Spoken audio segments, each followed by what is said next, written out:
வாசிக்கலாமா?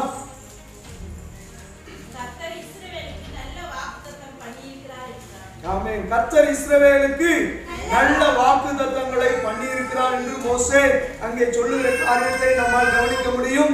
கவனியுங்கள், தேவனுடைய வாக்குத்தத்தங்களை பெற்றுக்கொண்ட ஜனம், தேவனுடைய சத்தியத்தை அறிந்து கொண்ட ஜனம், தேவனுடைய வார்த்தைகளை சுதந்திரிக்கும்படியாக, தேவனுடைய வார்த்தைகளை அந்த சுதந்திரத்தின் அந்த ஆசீர்வாதத்தை பெற்றுக்கொள்ளும்படியாக நாம சில வேளைகளில் கர்த்தர் நம்மை எங்கே முன்குறிக்கிறாரோ அங்கே இருந்தால் மாத்திரம்தான் ஆசீர்வாதத்தை பெற்றுக்கொள்ள முடியும். அல்லேலூயா.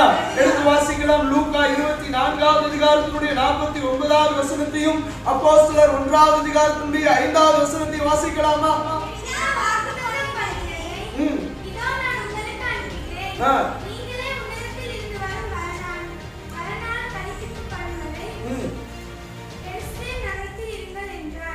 அப்போஸ்தலர் 1:5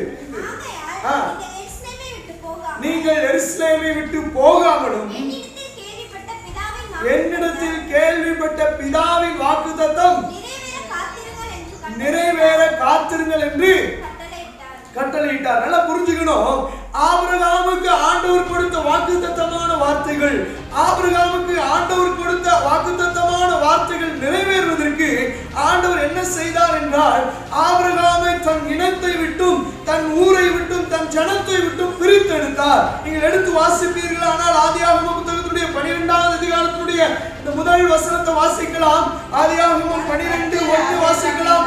கர்த்தர் ஆபிரகாமை நோக்கி, நீ உன் தேசத்தையும் உன் இனத்தையும் உன் தகப்பனுடைய வீட்டையும் விட்டு புறப்பட்டு நான் உனக்கு காண்பிக்கும் தேசத்திற்கு போ. நல்லா புரிஞ்சுக்கணும். வானத்து நட்சத்திரங்களாய் உன்னை பெருக பண்ணுவேன், பூமியின் மணலத்தினையாய் உன்னை பெருக பண்ணுவேன் என்று சொன்ன வாக்குத்தத்தம் நிறைவேறுவதற்கு ஆபிரகாமை தன் குடும்பத்தை விட்டும் தன் ஜனத்தை விட்டும் தன் தேசத்தை விட்டும் பிரித்தெடுத்தார். இங்கே புதிய ஏற்பாட்டிலே லூக்கா 24:49 வாசிக்கும் பொழுது ஆபிரகாமுக்கு வாக்குத்தத்தம் பண்ணின அந்த வார்த்தைகளை கர்த்தர் நிறைவேற்றுவதற்கு, தேவன் தீர்க்கதரிசிகள் மூலமாய் சொன்ன வாக்குத்தத்தங்களை கர்த்தர் நிறைவேற்றுவதற்கு சீசர்களிடத்திலே ஜனங்களிடத்திலே இயேசு சொல்லுகிறார், நான் என் பிதா சொன்ன அந்த வாக்குத்தத்தங்கள் நிறைவேறும்படியாக, என் பிதா சொன்ன வாக்குத்தத்தங்களை நீங்கள் பெற்றுக்கொள்ளும்படியாக நீங்கள் எங்கே தரித்திருங்கள்? எருசலேமிலே தரித்திருங்கள் என்று ஆவியானவர் அந்த இடத்துல இயேசு அந்த இடத்திலே சொல்லுகிறதை நாம் கவனிக்க முடியும். அல்லேலூயா. நன்றாய் புரிந்து கொள்ள வேண்டும். தேவன் நமக்கு கொடுத்திருக்கிற வார்த்தைகள், தேவன் நமக்கு தந்திருக்கிற வார்த்தைகள் நம்முடைய வாழ்க்கையிலே நிறைவேற வேண்டுமே ஆனால் கர்த்தர் நம்ம எந்த இடத்துல முன்குறித்திருக்கிறாரோ, எந்த இடத்துல வைக்க தீர்மானித்திருக்கிறாரோ, எந்த இடத்துல வைக்க சித்தம் வைத்திருக்கிறாரோ அந்த இடத்துல நின்றால் மாத்திரம்தான் வாக்குத்தத்தங்களை பெற்றுக்கொள்ள முடியும். கரங்களை கொடுக்கலாமா?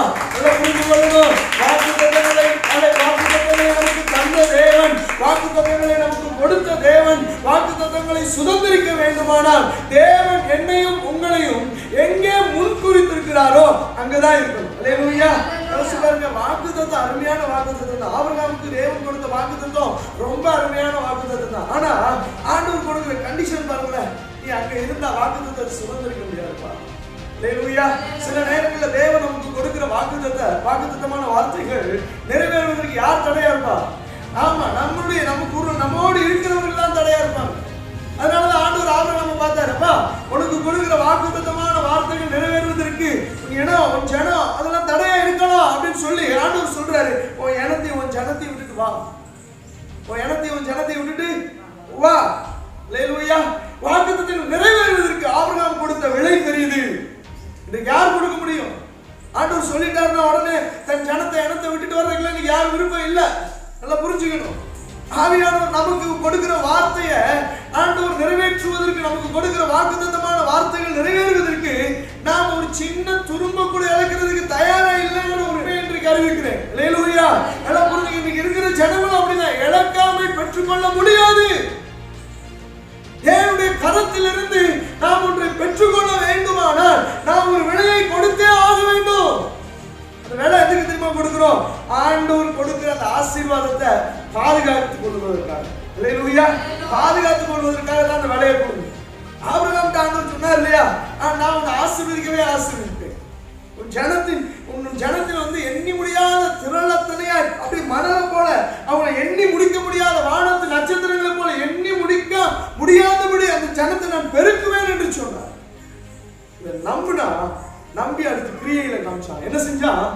ஜனத்தை விட்டுட்டு உடனே கிளம்பிட்டேன். ஆரணை விட்டு கிளம்பிட்டேன். அதை புரிஞ்சுக்கிங்க.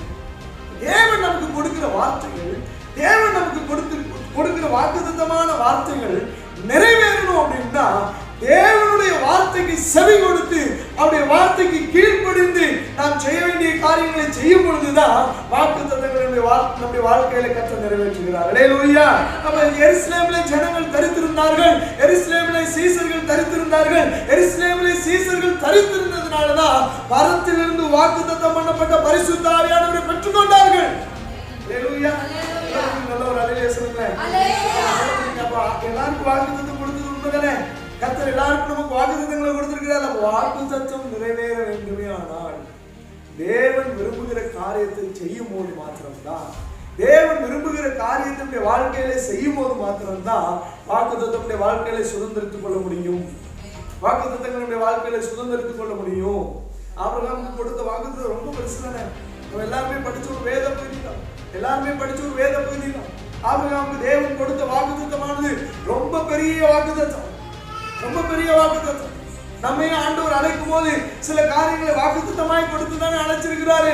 சில காரியங்களை வாக்குத்தத்தமாய் கொடுத்து அழைக்கும் போது அந்த வாக்குத்தத்தத்தை பெற்றுக்கொள்வதற்கு நாம் போராட வேண்டியது அவசியம். யாரோடு என்றால் மனிதரோடு அல்ல, பிசாசோடு போராட வேண்டியது அவசியம். பிசாசோடு போராடி உலகத்தோடு போராடி ஜெயம் கொள்ளும் பொழுதுதான் வாக்குத்தத்தத்தை சுதந்திரித்து ஜெயம் எடுத்து அந்த வாக்குத்தத்தத்தை அனுபவிக்கிற ஒரு பெரிய ஆசீர்வாதத்தை கர்த்தர் நமக்கு தருவார். அல்லேலூயா. அல்லேலூயா. நல்லா சொல்லுங்க. நல்ல உற்சாகம் ஒரு அல்லேலூயா சொல்லுங்களேன். கவனிக்கணும். அப்ப தேவன் உங்களுக்கும் எனக்கும் கொடுத்த வாக்குத்தத்தத்தை நம்முடைய வாழ்க்கையில நிறைவேறணும் அப்படின்னா தேவன் முன்குறித்த இடத்துல தேவன் நமக்கு கொடுத்த ஆலோசனையில நாம் உறுதியாய் தரித்திருக்கும் போது அந்த வாக்குத்தத்தத்தை ஈஸியா சுதந்திரித்துக் கொள்ள முடியும். அல்லேலூயா. ஈஸியா சுதந்திரித்துக் கொள்ள முடியும். ஈஸியா சுதந்திரித்துக் கொள்ள முடியும். சும்மா இன்றைக்கு நிறைய பேருக்கு எப்படியான ஒரு ஆசை வந்துருச்சு அப்படின்னா வார்த்தையும் அழகா இருக்கணும், வார்த்தையும் அப்படியே போட நான் கண்மணி போட அப்படி இப்படி அப்படின்னு சொல்லி அப்படியே அழகா வரணும் நமக்கு வாக்குத்தத்தம். அந்த அழகா வந்த வாக்குத்தத்தமும் எப்படி தெரியுமா இருக்கணும்? ஈஸியா நிறைவேறும். என்ன பண்ணிடக்கூடாது? ஜெபிக்க கூடாது. அதெல்லாம் நீங்க கஷ்டப்படணும். ஜெபிக்கிறது கஷ்டப்படணும். ஆளையும் காரணம் வாக்குத்தத்துக்காக நீங்க எந்த பாடம் நம்ம ஜனங்கள் எப்படின்னா நம்ம ஜனங்கள் பெரும்பாலும் கிறிஸ்தவ ஜனங்கள் இன்னைக்கு எப்படி தேவனிடத்துல இருந்து நன்மை எதிர்பார்க்கிறார்கள் என்றால் இன்ஸ்டன்ட் நூடுல்ஸ், இன்ஸ்டன்ட் இடியாப்பம் அல்லது இன்ஸ்டன்ட் வேற என்ன இருக்கு புட்டு, இந்த மாதிரி நிறைய இன்ஸ்டன்ட் அப்படிங்களா இருக்கு பாருங்களா. இன்ஸ்டன்ட் அப்படியே சுடுதண்ணில போட்டு முடிஞ்சு போச்சு, அவ்வளவுதான் முடிஞ்சு போச்சு. இப்ப என்ன பண்ண? சப்பாத்தியும் கொண்டு வந்துட்டான். நீ கல்லுல பொறுத்து எடுத்தா போதும். புரோட்டாவையும் கொண்டு வந்துட்டான். கல்லுல நீ லைட்டா திருப்பி போட்டா போதும். நல்ல வேலை. அல்லேலூயா. ஆமா, நல்லா புரிஞ்சுக்கிங்க. அப்ப எல்லாமே இன்ஸ்டன்டா நடக்கணும் அப்படின்னா அதுக்கு பேர் வாக்குத்தத்தம் இல்ல. அது கடையில விற்கிற பொருள் ஈஸியா கிடைச்சிருமே, ஈஸியா கிடைச்சிருமே. ஆபிரகாம் அலைஞ்சான். ஒரு வேத வசனம் சொல்லுது, அவன் கூடாரங்களிலே தங்கி செல்வ சீமான். அவன் நினைச்சிருந்தா வீடு கட்டியிருக்கலாம்ல, அவன் நினைச்சிருந்தா வீடு கட்டியிருக்கலாம். தனக்கு சொந்தமா இடம் வாங்கின கல்லறை பூமிக்காக இடம் வாங்கின மனுஷனுக்கு சொந்தமா ஒரு இடத்தை வாங்கி வீடு கட்டுறதுக்கு அவனால முடியாதா? செல்வ சீமானா இருந்தான் என்று வேதம் அவனை குறித்து நமக்கு அடையாளப்படுத்துகிறது. அப்படிப்பட்ட ஆபிரகாம் கடைசி வரையிலும் கூடாரங்களிலே குடியிருந்தவனாக தேவனுடைய வாக்குத்தத்தங்களை சுதந்திரிப்போம் என்கிற நம்பிக்கையோடு அவன் என்ன பண்ணானா அறிக்கையிட்டு மரித்தான் என்று எபிரேயர்ல வாசிக்கிறோம். எடுத்து வாசிக்கலாம். எபிரேயர் 11வது அதிகாரம். விசுவாசத்தினாலே ஆபிரகாம் தன் சுதந்திரமாக போகிற இடத்திற்கு போகும்படி அழைக்கப்பட்ட போது கீழ்ப்படிந்து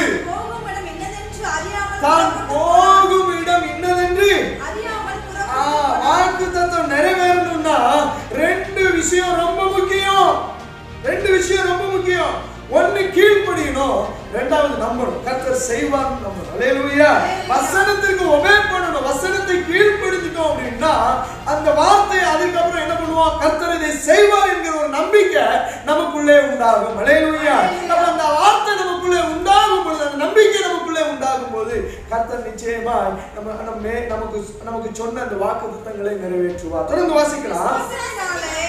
அவர் வாக்குத்தத்தம் பண்ணப்பட்ட தேசத்திலே பரதேசியை போல் சஞ்சரித்து அவனுக்கு தெரியும் கானான் தேசத்துக்குள்ள ஆபிரகாம் வந்தானா, வந்தா. கானான் தேசத்துக்குள்ள ஆபிரகாம் வந்தானா, வந்தா. அந்த தேசத்துக்குள்ள அலைஞ்சான். அவனுக்கு தெரியும் இந்த தேசத்தை என் சந்ததிக்கு கர்த்தர் தருவான்னு தெரியும். அந்த தேசத்துக்குள்ள அவன் சுத்தும் போதெல்லாம், அவன் அலையும் போதெல்லாம், கூடாரம் போடும் போதெல்லாம் அவனுக்கு ஒண்ணு நினைச்சிருப்பான்ல, யோசிச்சு பாருங்க, இந்த தேசத்தை எனக்கு தருவேன் நான் சொல்லி, இந்த தேசத்தை தான் பிள்ளைகள்கிட்ட சொல்லியிருப்பாப்பா, இந்த தேசத்தை தான் தன்னோடு இருக்கிறவங்களுக்கு சொல்லியிருப்பேன், இந்த தேசத்தை தன் மனைவி இடத்துல சொல்லியிருப்பான், இந்த தேசத்தை தான் கர்த்தர் இந்த தேசத்தை எனக்கு தருவார்னு எனக்கு தெரியும், இந்த தேசத்தை சொல்லியிருக்கிறாரு அப்படின்னு அவன் சொல்லியிருப்பான்ல. அதுதான் வசனம் சொல்லுது. வாசிக்கலாம். ஈசாக்கோடும் யாக்கோபோடும் கூடாரங்களிலே குடியிருந்தான். அல்லேலூயா. பாலும் தேனும் ஓடுகிறது கானான் தேசத்தை உனக்கு தருவேன் என்று சொன்ன ஆவியானவர், தருவேன் என்று சொன்ன அந்த வார்த்தையை முழுவதும் நம்பினதுனால, முழுவதும் ஏற்றுக்கொண்டதுனால எப்படி அலைஞ்சான் அப்படின்னா, பரதேசியை போல அலைந்தான். பரதேசியை போல செல்வச்சீமான் வேதம் சொல்லுது, பரதேசியை போல அலைந்தான். எவ்வளவு பெரிய செல்வச்சி! அவனோடு இருந்த மிருக ஜீவன்களை பூமி தாங்க கூடாது என்று வேதம் சொல்லுது. அவ்வளவு செல்வ சீமானா இருந்த மனுஷன், வாக்கு தத்தங்களை பெற்ற மனுஷன் இப்ப எப்படி அலைஞ்சான் அப்படின்னா, பரதேசியை போல அலைந்தான். அல்லேலூயா. அவன் கொடுத்த வராது, அவனுக்கு கொடுத்த வார்த்தையை கர்த்தர் நிறைவேற்றினார். எங்கே நிறைவேற்றினார் என்றால் யாக்கோபின் இடத்திலே ஆண்டவர் நிறைவேற்றினார். அல்லேலூயா. அந்த சந்ததி போய் எகிப்தில போய் அடிமைப்பட்டு அந்த தேசத்துல பழுகி பெருகினார்கள் என்று வேதம் சொல்லுது. அல்லேலூயா. நல்லா புரிஞ்சுக்கங்க. அப்ப வாக்குத்தத்தம் என்னிடத்துல நிறைவேறுவதற்கு நான் ஒரு விலையை கொடுத்தே ஆக வேண்டும். நான் கீழ்ப்படிந்து அந்த வசனத்தை ஏற்றுக்கொண்டு வாழும் போது என்னுடைய வாழ்க்கையிலே கர்த்தர் வாக்குத்தத்தங்களை நிறைவேற்ற வல்லமை உள்ளவராய் இருக்கிறார். நல்லா புரிஞ்சுக்கங்க. இஸ்ரவேல்ல அடிமைப்பட்டிருந்த இஸ்ரவேல் ஜனம் எகிப்தில அடிமைப்பட்டிருந்த அந்த இடத்துல இருந்து கர்த்தர் மீட்டு கொண்டு வருகிறார். இந்த ஜனம் எந்த நம்பிக்கையில வந்துச்சு?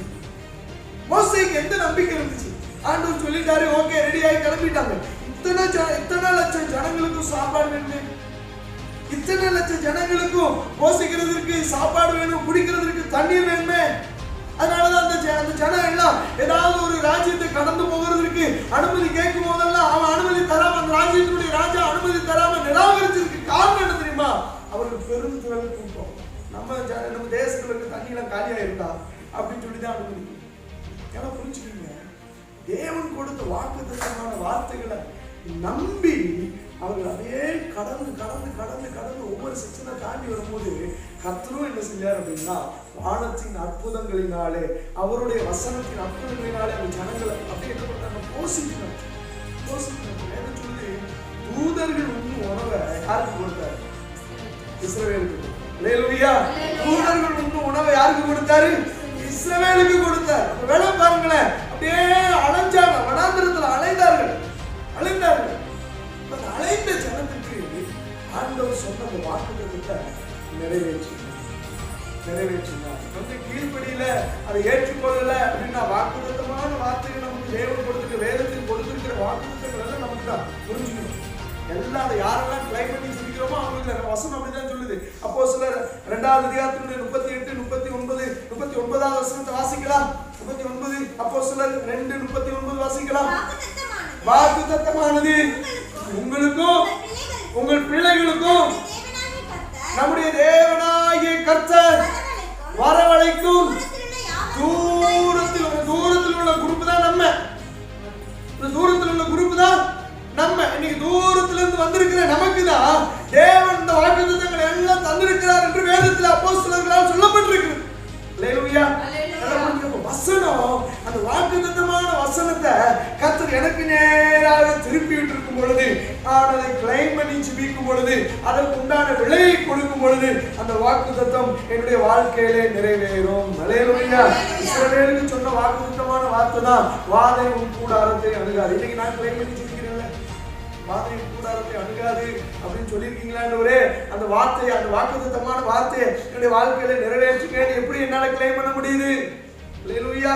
அப்ப நல்லா புரிஞ்சுக்கணும், இந்த வாக்குத்தத்தத்தை கிளைம் பண்ணணும் அப்படின்னா, இந்த வாக்குத்தத்தமான வார்த்தைகளை நான் அனுபவிக்கணுடைய வாழ்க்கையில பெற்றுக்கொள்ளணும் அப்படின்னா, நான் அதற்கு உண்டான விலையை செலுத்தி ஆகணும். அல்லேலூயா.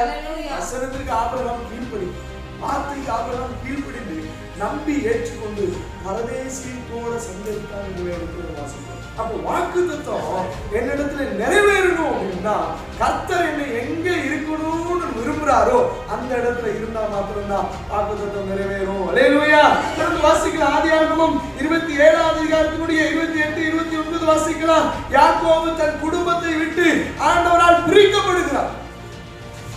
யாக்கோபை தன் குடும்பத்தை விட்டு தேவன் என்ன பண்றார் அப்படின்னா பிரிக்கிறார். தன் குடும்பத்தை விட்டு தேவனை பிரிக்கிறார். இப்பதான் வாக்குத்தத்தம் நிறைவேறும்.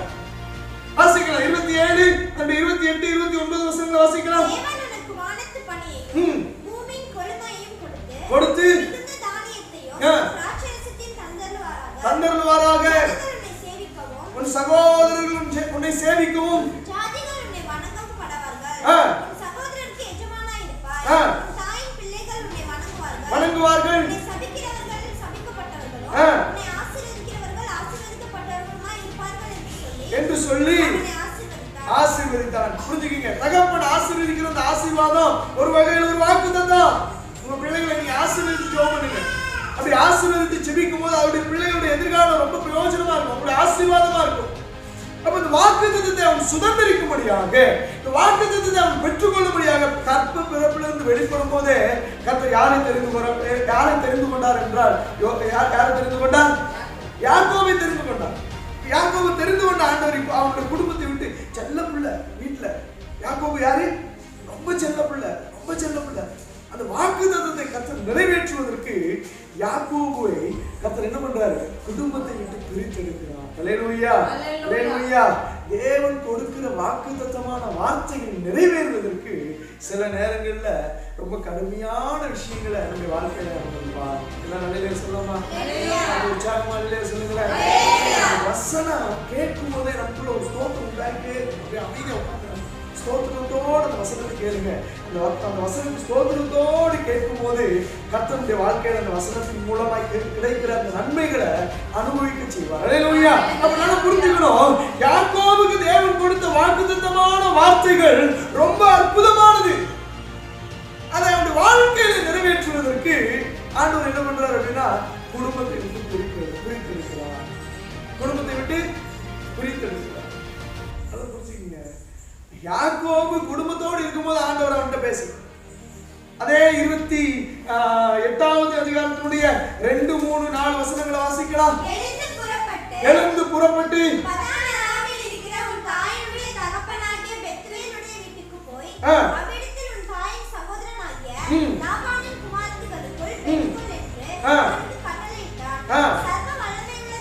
சர்வ வல்லமையுள்ள தேவன் உன்னை ஆசீர்வதித்து நீ பல ஜனக்கூட்டமாகும்படி உன்னை பலுகவும் பெருகவும் பண்ணி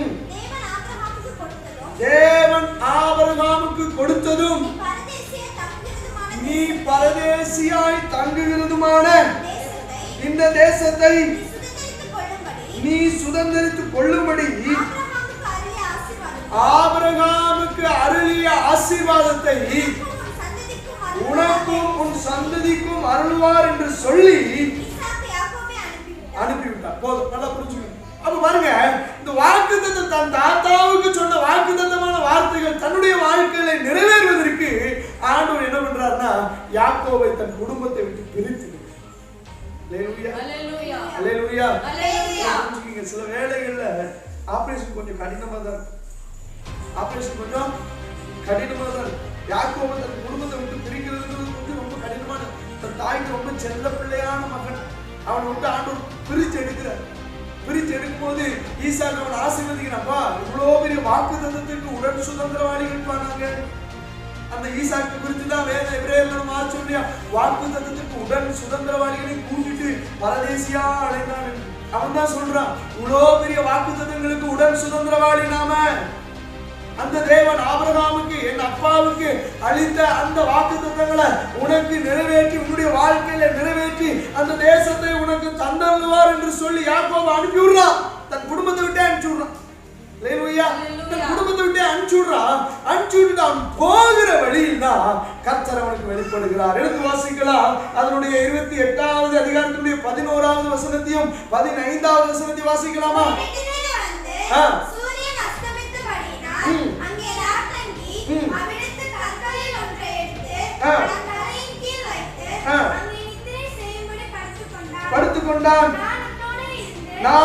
அங்க ஒரு சொப்பனத்தை பார்க்கிறான். ஒரு இடத்துக்கு வந்து லூஸ் என்கிறதான ஒரு இடத்துல வந்து அந்த ராத்திரி வேளையில அங்க படுத்துக்கொண்டு அங்கே அவன் ஒரு சொப்பனத்தை பார்க்கிறான். அந்த சொப்பனத்திலே கர்த்தர் தன்னோடு பேசுகிற அந்த காரியத்தை அவன் அந்த சொப்பனத்திலே கவனிக்கிறான். வாசிக்கிறான். அந்த 15வது வசனத்தை வாசிக்கிறான். நான் உன்னோட இருந்து நீ போகிற இடத்திலெல்லாம் உன்னை காத்து இந்த தேசத்துக்கு உன்னை திரும்ப இதான் வாக்குத்தத்தம். இந்த தேசத்தை தான்ப்பா உன் தகப்பனாகிய உன் தாத்தாவுக்கு நான் வாக்குத்தத்தமா கொடுத்திருக்கிறேன். இந்த தேசத்துக்கு நான் என்ன பண்ணுவேன்? உன்னை திரும்பி வர பண்ணுவேன். இதான் வாக்குத்தத்தம். அல்லேலூயா.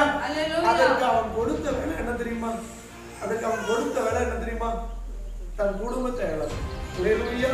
தன் குடும்பத்தை இழந்தான். ஆனால் ஒரு நாள் வந்தது, கர்த்தர் எப்படி சொன்னாரோ அப்படியே அவனை திரும்ப கொண்டு வந்தார். வெறுமையாய் அல்ல,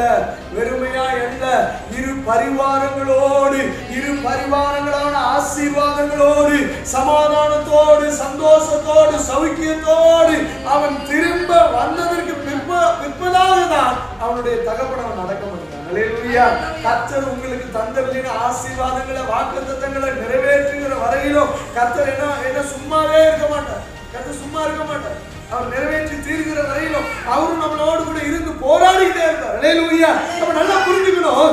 யாக்கோபுக்கு தேவன் கொடுத்த வாக்குத்தத்தங்களை நிறைவேற்றுவதற்கு யாக்கோபை அவருடைய குடும்பத்தை விட்டு கர்த்தர் பிரித்தெடுத்தார். அல்லேலூயா. நம்ம மூன்றாவது ஒரு நபரை குறித்து பார்க்கும்போது நல்லா புரிஞ்சுக்கணும். யோசேப்பை கர்த்தர் பிரித்தெடுத்து எங்க கொண்டு போய் விட்டார் அப்படின்னா, அடிமையா ஒரு தேசத்துல கொண்டு போய் விட்டார். எகிப்திலே அவன் எப்படி இருந்தான்?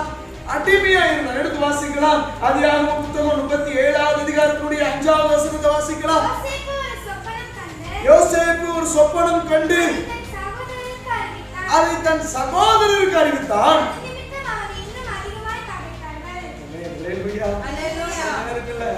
நம்ம தேவன் தருகிற வாக்குத்தத்தங்கள் நம்ம குடும்பங்களில் இருக்கிறவர்களே நம்ம பகைக்கும்படியான ஒரு சூழ்நிலை ஏற்படும். தேவன் யாக்கோபுக்கு கொடுத்த வாக்குத்தத்தம் என்ன தெரியுமா? சகோதரர்கள் உன்னை சேவிப்பார், சகோதரர்கள் உன்னை பணிந்து கொள்வார்கள். இதுதான் தேவன் அவனுக்கு கொடுத்த வாக்குத்தத்தம். இதை சொன்ன உடனே சகோதரர்கள் எல்லாம் சந்தோஷப்பட்டாங்களா? சந்தோஷப்பட்டாங்களா? வேற என்ன சொல்லுது? கொஞ்சம் என்ன கவனிங்களா ப்ளீஸ், என்ன கவனிங்க. இந்த வசனம் தேவனுடைய வசனம், அதனால நல்லா கவனிக்கணும். சகோதரர்கள் சந்தோஷப்பட்டாங்களா? என்ன பண்ணாங்க? அதிகமாய் பகைத்தார்கள் என்று வேதம் சொல்லுகிறது. சில நேரங்களில் ரட்சிக்கப்பட்டு ஆண்டவரை ஏற்றுக்கொண்டு ஆண்டவருடைய சபைக்கு உள்ள தேவ சபைக்குள்ள உள்ள வந்தோன்னு ஆண்டவர் சொல்லுவார், உன்னை உயர்த்துவேன், உன்னை ஆசீர்வதிப்பேன், உன்னை இந்த நிலைமையில வைப்பேன்னு சொல்லிட்டு தேவதாசர்கள் மூலமா, தேவ ஊழியர்கள் மூலமா, தீர்க்கதரிசிகள் மூலமா அந்த மனிதனுக்கு தேவனுடைய வார்த்தை கடந்து போகும்போது இதை ஏற்றுக்கொண்டு அவங்க வீட்டில் போய் சொன்ன உடனே அவங்களுக்குலாம் என்ன வரும்? கோபம் வரும். அது எப்படி ஒன்றும் புரிஞ்சுக்கிட்டீங்க. இங்கே யோசேப்பு தன்னுடைய வாழ்க்கையில தேவன் கொடுத்த அந்த வாக்குத்தத்தமான வார்த்தைகளை பெற்றுக்கொள்வதற்கு அவன் என்ன பண்ணான் அப்படின்னு பெரிய வளர்ச்சி. தன்னுடைய சகோதரருடைய பகையை சம்பாதித்தான். வாழ்க்கையில தேவன் கொடுத்த வாக்குத்தத்தமான வார்த்தைகள் நிறைவேறுவதற்கு சில நேரங்களில் பகையை சம்பாதிக்கிறது. நம்ம கூட இருக்கிறவங்களே நம்மளை எதிர்ப்பாங்க, நம்ம கூட இருக்கிறவங்களே நம்மளை விரோதிப்பாங்க. ஏன்னா கர்த்தருடைய வாக்குத்தத்தம் அவர்களை பாதிக்கிறதா மாறிச்சு. சில நேரங்கள் யோசேப்பினிடத்திலே கர்த்தர் சொன்ன வார்த்தை நிறைவேற்றுவதற்கு, யோசேப்பினிடத்திலே கர்த்தர் சொன்ன வாக்குத்தத்தமான வார்த்தைகள் நிறைவேறுவதற்கு யோசேப்பை கொண்டு போய் எங்க போட்டார் அப்படின்னா, அடிமையை விற்று போட்டார். சகோதரரிடத்துல இருக்கிற வரைக்கும் யோசேப்புக்கு அந்த வாக்குத்தத்தமான வார்த்தைகள் நிறைவேற. எல்லாம் சத்தமா அலையிலே சொல்லுங்க. நல்லா புரிஞ்சுக்கணும். சகோதரரிடத்துல இருக்கிற வரையிலும் யோசேப்புக்கு கர்த்தர் சொன்ன வார்த்தை நிறைவேறாது. அப்ப எங்க அவன் இருந்தா நிறைவேறணும் ஆண்டவர் தீர்மானிச்சிருந்தாரோ அந்த இடத்துக்கு ஆண்டவர் கொண்டு போகணும். எடுத்து வாசிக்கலாம். அதனுடைய சங்கீதம் 39வது அதிகாரத்தில், ஆதியாகமம் 39வது அதிகாரத்துடைய 1-2 வசனங்களை வாசிக்கலாமா? யோசேப்பு எகிப்திற்கு அடிமையாக விற்கப்பட்டு கொண்டு போகப்பட்டான்.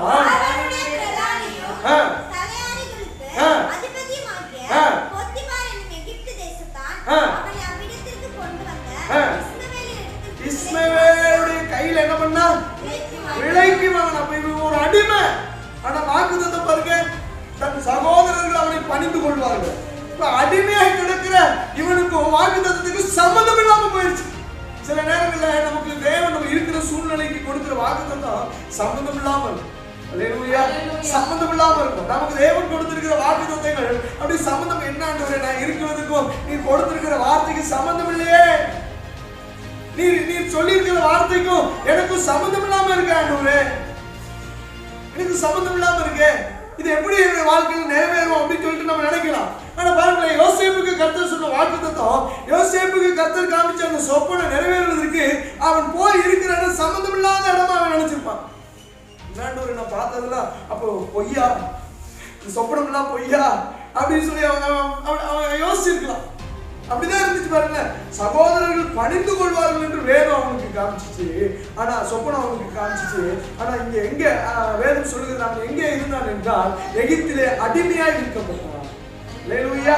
அப்ப சங்கீதம் வேதம் சொல்லுகிறது, சங்கீதம் அதனுடைய 105வது சங்கீதத்துடைய 17, 18, 19 வாசிக்கலாமா? 17, 18, 19 சங்கீதம் 105வது சங்கீதத்துடைய 17, 18, 19 வாசிக்கலாம். அவர்களுக்கு எகிப்தில இஸ்ரவேல் ஜனங்கள் போவதற்கு முன்பதாகவே யார் போனார்? யோசேப்பு அனுப்பிச்சுட்டார். அதான் அந்த வசனம். வாசிங்க மறுபடியும். அவர்களுக்கு முன்னதாகவே யோசேப்பை அனுப்பினார். யோசேப்பு சிறையாக விற்கப்பட்டான்.